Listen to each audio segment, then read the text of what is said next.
So you must have been hearing about the new Heroku changes online lately, and it's really pissing everybody off. And as we all know, Heroku has been here for over decades, and we all have been using it to host our projects, our small projects, big projects, and for tutorials and all that kind of stuff. But lately, everything changed. Heroku currently offers a generous free tier to developers, as you all know, that can get their web app running quickly and for free entirely. But something changed, and the main change is going to be from November 28, 2022. And this is that free tier will no longer be available. And as a part of this, the free Heroku Postgres and the Heroku data for Redis will also be no longer available. So if you're currently using a free tier of this, then you will need to upgrade to a paid plan before that date. And what do you need to do? And Heroku is suggesting now that we upgrade to a paid plan before November 28, or else, yeah, our files are gonna get deleted. So that means that you will need to either join the $7 a month hobbyist, I think, or you could either join the $15 a month for Redis, and you can either join the $9 a month for Heroku Postgres and all that kind of stuff. But this is really annoying. And starting October 26, 2022, we also begin to delete inactive accounts and associated storage for accounts that have been inactive for a year. So make sure to check your account and either remove any unused dynos that you are not using or projects, or update your dynos to a hobby account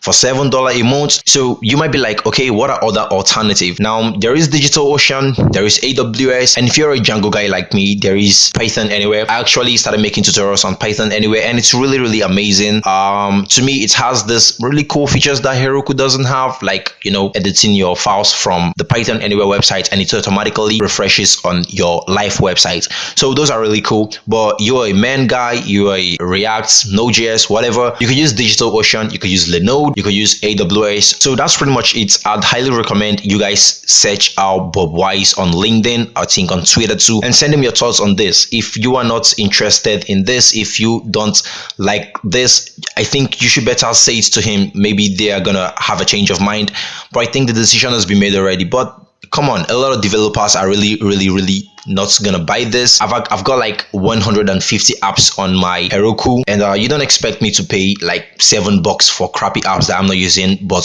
for just tutorials and all that, you don't expect me to do that. So definitely I'm gonna be leaving Heroku, and I'd highly recommend you guys to text Bob Wise on LinkedIn and, you know, tell him your thoughts on this and all that. So I think that's gonna be it. I'm leaving.